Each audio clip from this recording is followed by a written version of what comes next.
家好，我是陆然，我现在在上海。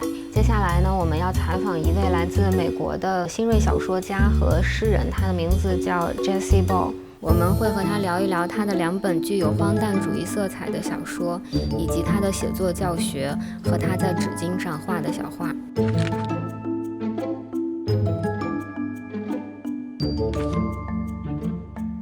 Thank you for coming and sitting down with us. Thank you for having me. Yeah, I read the 2 of your books recently, and I got really excited in reading them. I began to wonder what kind of person is behind this book. Well, I'm sort of a silly, useless person who wanders around, sits in odd places, doesn't know what he's doing. And I was that way as a boy also. And I wanted to write poems when I was a child, and I began to write poetry. And then I found it would be better maybe to reach more people with a novel. So then I started writing novels. You use very simple languages in your book. Some people said that you don't know any adjectives. Yes, that's right. I think a book is you only write half the book. You write the first half, and then the reader creates the stage of the book in his or her mind. And so I only have to write half of it. The other half is the reader's. I think once in an interview you mentioned that your books to become kind of tools to help people with their life or traumas. How do you know that you can help them? Well, I don't know, but if I get to hope for something, it would be for that. The way we make our decisions in life is sometimes constricted by what we believe about the world, and so when you read someone else's honest account of what they think or how they think, you can see, oh, I don't need to just be this way. There are all these other ways of being. So for me, books are tools in that way. I learn new ways of thinking that I can then use. We can start with this book, How to Set a Fire and Why. In this book, you write from the point of view of a teenager girl, Xia, who doesn't own anything, lived in a garage with her aunt. She thinks about setting a fire all the time. Why is this character? Why a girl and why a teenager? I think often younger people, they haven't yet given up in terms of the world pushes down on you and forces you to make these, to bow before it and to agree to rules and things. I think actually if a person who maybe is like a girl who would be 8 or 9 has the most, you never know what they will say. They could say anything. So why did you choose a girl, not a boy? Well, I think there should be more female characters. I don't think there are enough. If we look historically at all the books that have been written, too many of them are about men and about war and about different kinds of violence and honor, these kinds of things. And I think this is the past, but now we move towards the future. May I ask, how old were you when you write down this book, How to Set a Fire and Why? Let's see. I think that one maybe is August of 2014, probably 35, 36. So at that time, how did you get the tone of a teenager girl? Was it a problem? No, well, I mean, it's kind of spiritual thing to write. I think if you go to write a book and all you have to use are the things you know, like it's not going to be a good book. It has to be, you have to write the things you don't know, the things you've never seen, the things no one has ever seen. So this book, A Cure for Suicide, you finished it in 6 days. Yeah, in Berlin. You already had the idea before you wrote it? The idea I had was that there could be some kind of a cure for suicide that would involve having your memory taken away. And then that if that happened, there would have to be an accompanying situation where you were taught how to be human again after that.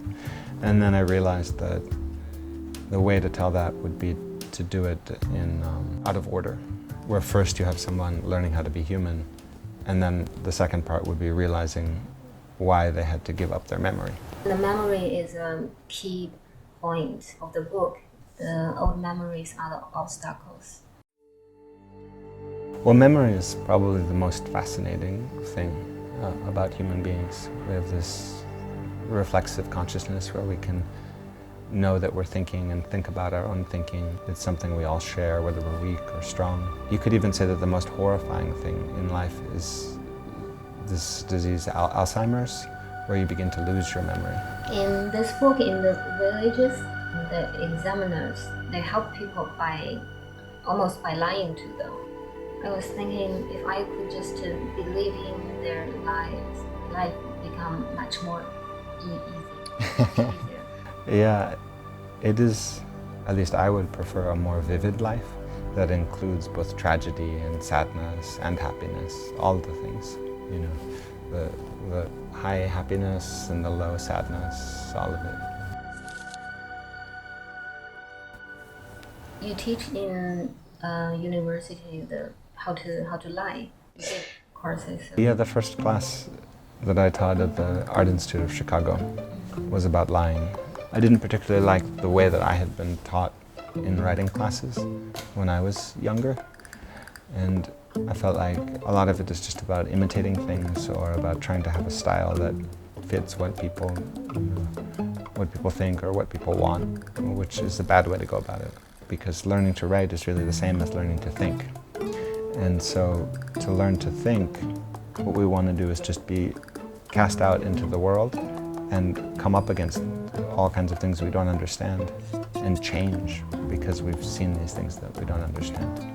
And so in the classes I try to have things like examining lying, falsehood, or examining walking or dreaming, basic human things that maybe the students haven't thought that much about. Do you believe in the talents of writing? Some of it is confidence, you know, because if you're not confident enough to write something down, then it can't happen. Some of it is isolation, because you have to have time to work to make the things. Some of it is having the taste for books, to love art, to love books, because otherwise you don't have enough examples to use. But I think the most important part is just having something to say. And that's much more important than talent. Do you still teach in the university? Mm-hmm. And how does it feel to be among younger people and students? I like it very much. The teaching is always wonderful. I think being a professor, well, there's two things. One is to meet with the students is great. As you are a professor for longer, I think it becomes, sometimes old professors have a style where they believe that everything they say is just correct. So when I begin a class, I always say, everyone should feel very comfortable disagreeing with me about everything. Because teaching is not, it's not one direction, it's both. I get to learn from my students all the time. Actually, when you were a teenager, when you were in school, how was your relationship with others? I hated it.